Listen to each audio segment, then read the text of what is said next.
This summer, meet the magical mermaid at VGP Marine Kingdom from April 12th till May 31st, 2024.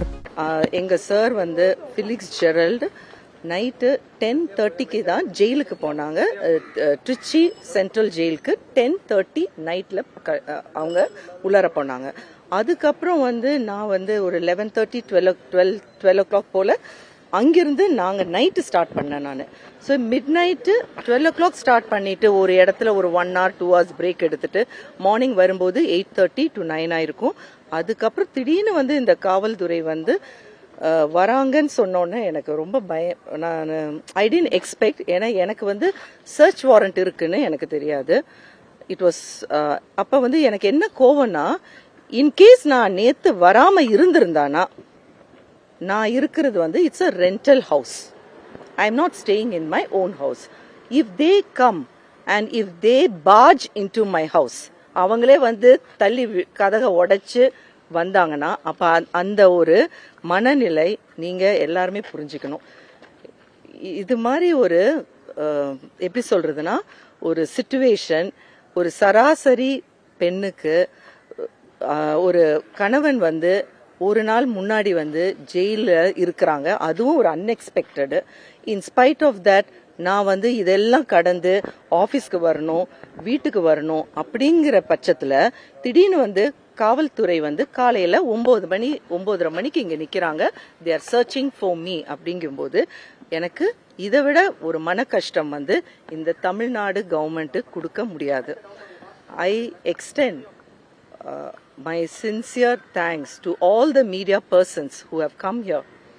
எனக்காக வந்து உங்கள் editor எல்லாருக்கும் தெரியக்கூடிய Felix ஜெரல்ட் சாருக்காக, எனக்காகவும் உங்க எல்லாருக்கும் தெரியுது நான் எவ்வளோ மன ரீதியாகவும் உடல் ரீதியாகவும் எனக்கு தூக்கம் இல்லாமல் 3-4 நாளாக தூக்கம் இல்லாமல், கரெக்டான சாப்பாடு இல்லாமல் ஒரு ஃபுல் டே வந்து எஸ்டர்டே நாங்கள் ஃபுல் டே வந்து சென்ட்ரல் ஜெயிலுக்கு முன்னாடி நாங்கள் வந்து எஸ்பி ஆஃபீஸ் ட்ரிச்சியில் இருந்தோம்.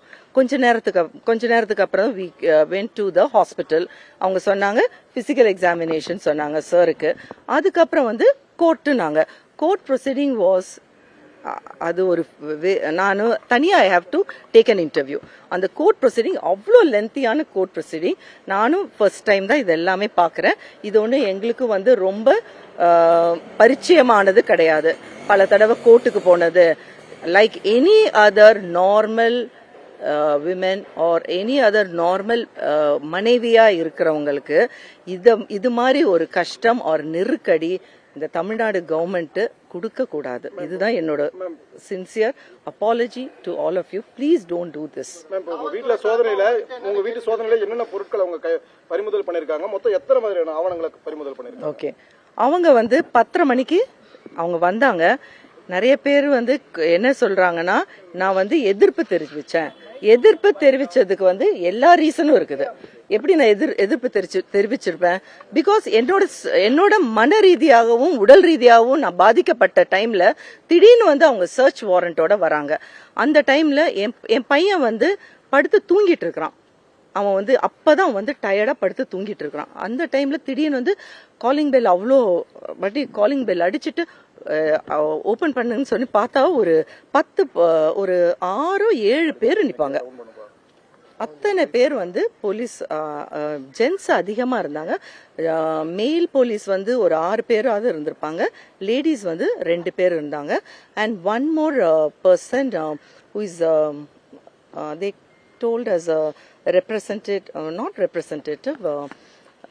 மெடிக்கல் பிராக்டிஷனரா அவங்க என்ன சொன்னாங்கன்னு தெரியல, இன்வெஸ்டிகேட்டிவ் ஆஃபீஸர் அவங்க ஒரு லேடி, அவங்களும் வந்திருந்தாங்க. அப்ப எனக்கு வந்து அந்த டைம்ல எல்லாருமே வந்து என்ன வந்து ட்வீட்டோ மெசேஜோ என்ன சொல்றாங்கன்னா, எதிர்ப்பு நான் தெரிவிக்கல. எல்லாருக்குமே மன ரீதியாக பாதிக்கப்பட்டவங்க அந்த டைம்ல அது மாதிரி தான் கோவப்படுவாங்க. எனக்கு எப்படி பயமா இருக்கும்? ஃபார் எக்ஸாம்பிள், இதுக்கு முன்னாடி நான் வந்து பேரை சொன்னானா எல்லாருமே அதே நினைப்பாங்க. நான் கேள்விப்பட்டிருக்கிறேன், இவங்க இப்படி வந்துட்டு வேற மாதிரிலாம் வந்து வைப்பாங்க பொருட்கள் அப்படிலாம் கேள்விப்பட்டிருக்கிறேன். அப்போ அதே நிலைமை எனக்கு வரக்கூடாதுல்ல.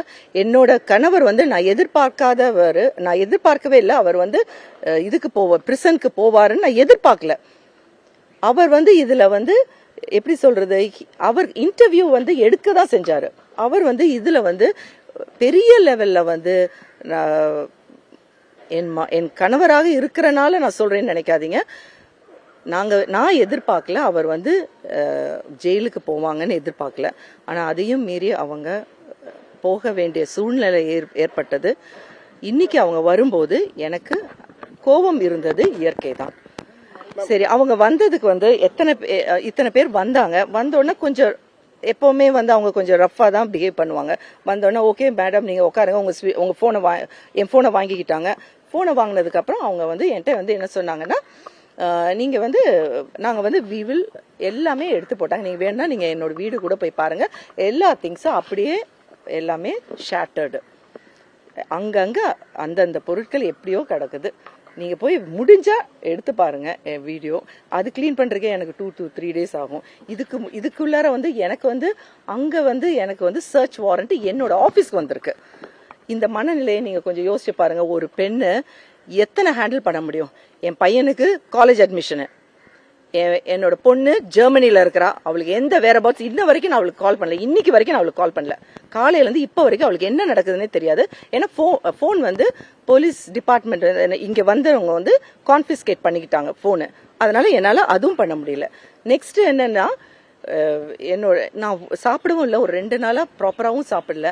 சரி நம்ம வந்து ஆபீஸ் போயிட்டு சாப்பிடலான்னு நினைச்சிட்டு தான் வந்தேன். ஆனா வந்து சர்ச் வாரண்ட்னு சொல்லி வீட்டுக்கு வந்துட்டாங்க. அவங்க வந்து கைப்பற்றினது வந்து 53 ஐட்டம்ஸ். அவங்களுக்கே ஒரு கன்ஃபியூஷன் இருந்தது. ஃபர்ஸ்ட் வந்து அவங்க சொன்னாங்க நாங்க கைப்பற்றுறது வந்து 59 அப்படின்னு சொன்னாங்க. 59க்கு அப்புறம் வந்து எங்கிருந்து எந்த அஃபீஷியல் கிட்ட இருந்து கால் வந்துச்சுன்னு எனக்கு தெரியல. திடீர்னு வந்து இல்ல மேடம் இன்னொரு லெட்டர் எழுதுங்க அப்படின்னு சொல்லி இன்னொரு லெட்டர் என்ன எழுத சொன்னாங்க. அதுல வந்து 53 ஐட்டம்ஸ் வந்து எனக்கு மென்ஷன் பண்ணியிருக்காங்க. அந்த 53 ஐட்டம்ஸ்ல வந்து என்னோட ஒரிஜினல் டாக்குமெண்ட்ஸ், என்னோட ஆபீஸ் பத்திரம், நான் ரொம்ப பெரிய லெவல்ல வாங்கல. என்னோட ஹஸ்பண்ட் அவரோட சொந்த உழைப்புனால எங்களுக்கு கிடைச்ச அந்த மணியை வச்சு நான் வாங்கின properties. It is not illegal money that we have obtained. அதுக்கு ஆனா எல்லாருக்கும் தெரியணும் ஒவ்வொருத்தரும் எப்படி வந்து ஏர்ன் பண்றாங்கன்னு தெரியணும். எங்களை பார்த்தானா அப்படியா தெரியுது, ஒரு ஹவுஸ்ல வந்துட்டு சர்ச் வாரண்ட்னு சொல்லிட்டு அப்படியே பார்ஜின் பண்றது. நேத்து வந்து நான் வந்து ட்ரிச்சியில இருக்கிறேன், இன்னைக்கு காலையில வந்து நான் வீட்டுக்கு வந்த உடனே அப்படி பண்ணும்போது எனக்கு வந்து ரொம்ப கஷ்டமா இருந்தது. அதுல வந்து என்னன்னா பழைய லேப்டாப்ஸ் 2 இருந்தது, ஐபேட்ஸ் 2, எல்லாமே அன்யூஸ்டு. அதுல வந்து அவங்க ஒண்ணுமே பார்க்கறதுக்கு வாய்ப்பு இல்லை. அப்புறம் வந்து ஏதோ சிம் கார்டு மாதிரி ஏதோ எடுத்தாங்க. தென் சாரோட ஐடி கார்ட்ஸ் எல்லாம் எடுத்தாங்க. அவரோட ஐடி கார்ட்ஸ், அக்ரிடேஷன் கார்டு. நிறைய பேர் சொல்றாங்க சார் வந்து ஜேர்னலிஸ்டா, சார் வந்து யூடியூபரா அப்படிங்கிறாங்க. இதுக்கு நான் எப்ப விளக்கம் தெரிவிப்பேன்னு எனக்கு தெரியல. சார் வந்து 2000 இந்த இயர் 2000ல he was a journalist. அவர் வந்து அப்பவே வந்து his profession is a journalist தான். என் பையனுக்கும் என் பொண்ணுக்கும் நான் எழுதினேன். இது நேத்து வந்து கோர்ட்ல வந்து கேட்டாங்க இந்த கேள்வி. எனக்கு வந்து இதுக்கு கரெக்டான விளக்கம் தெரியணும், ஜேர்னலிஸ்டா யூடியூபரா அப்படின்னு. அவங்க வந்து அந்த கேள்வியை எழுப்புனாங்க. 2000 இந்த year 2000 my husband was a reporter from NDTV, New Delhi Television. அதுல இருந்து till 2013 வரைக்கும் அவர் வந்து இந்த ப்ரொஃபஷன்ல இருந்தாங்க, இன் டிஃப்ரெண்ட் மீடியாஸ்ல. அதுக்கப்புறம் தான் 2013ல தான் we started Red Pics. So YouTuber. அதுக்கு எங்க ஹஸ்பண்ட் ஒரு விளக்கம் சொன்னாங்க, அது எனக்கு அந்த அளவுக்கு புரியல. என்ன சொன்னாங்கன்னா, current affairs, those who deal in current affairs in YouTube are called as journalists. இதை தயவு செய்து உங்களுக்கு வந்து இதை கொஞ்சம் எப்படி வந்து பார்க்க முடியுமோ அது. நேத்து வந்து எங்க ஹஸ்பண்ட் கோர்ட்ல வந்து வாதாடினாங்க. அவர் சொன்னாரு, அவங்க கேட்டாங்க யூடியூபர்னு பக்கத்துல இருந்தவங்க எல்லாருமே சொல்லிட்டு இருந்தாங்க, யாரு? Public prosecutors. அப்ப எங்க ஹஸ்பண்ட் சொன்னாரு, those who handle with current affairs அவங்க வந்து they are in YouTube are called as journalist. அதோட ஆக்ட் மட்டும் தான் எனக்கு தெரியல அப்படின்னு எங்க ஹஸ்பண்ட் சொன்னாரு. ஸோ நீங்க வந்து தயவு எனக்கு I just want to know who is a journalist. நீங்க எல்லாருமே ஜேர்னலிஸ்ட்னு தான் நான் நினைக்கிறேன். யூடியூபருங்கிறது வந்து நம்ம வந்து என்ன சொல்றேன்னா ஒரு என்டர்டெயின்மெண்ட் சேனல்ல தான் யூடியூபர்ஸ் சொல்லலாம். when you take political news, when you take current affairs, you are also a journalist. அத வந்து நேத்து வந்து கோர்ட்ல வந்து மென்ஷன் பண்ணாங்க. I need a proper clarification of this. அப்ப எங்க ஹஸ்பண்டோட டாக்குமெண்ட்ஸுங்கிறது வந்து என்ன எடுத்துக்கிட்டாங்கன்னா 10th standard certificate, 12th standard certificate, அதுக்கப்புறம் வந்து அவரோட ஐடி கார்ட்ஸ் எல்லாம் எடுத்தாங்க. எல்லாம் எடுத்து கணக்கு போட்டு பார்த்தப்ப வந்து 59 வந்துச்சு. கொஞ்ச நேரத்துக்கு அப்புறம் எங்க இருந்து அபிஷியல் கிட்ட இருந்து கால் வந்துச்சோ தெரியல. நான் வந்து இந்த இடையில சொன்னேன், எனக்கு வந்து என்னோட ஒரிஜினல் டாக்குமெண்ட்ஸ் வந்து எனக்கு முக்கியமா தேவைப்படுது. ஏன்னா all these original documents are in my name. என்னோட நேம்ல இருக்கிற டாக்குமெண்ட்ஸ் எனக்கு கொடுத்துருங்க. எங்க ஹஸ்பண்ட் நேம்ல இருக்கிற டாக்குமெண்ட்ஸ் நீங்க எடுத்துக்கலாம். This was the statement I made. ஆனா அவங்க சொன்னாங்க, இல்ல மேடம், எங்களுக்கு இந்த ஆல் த டாக்குமெண்ட்ஸ் நாங்க செக்யூர் பண்ணணும் அப்படின்னாங்க.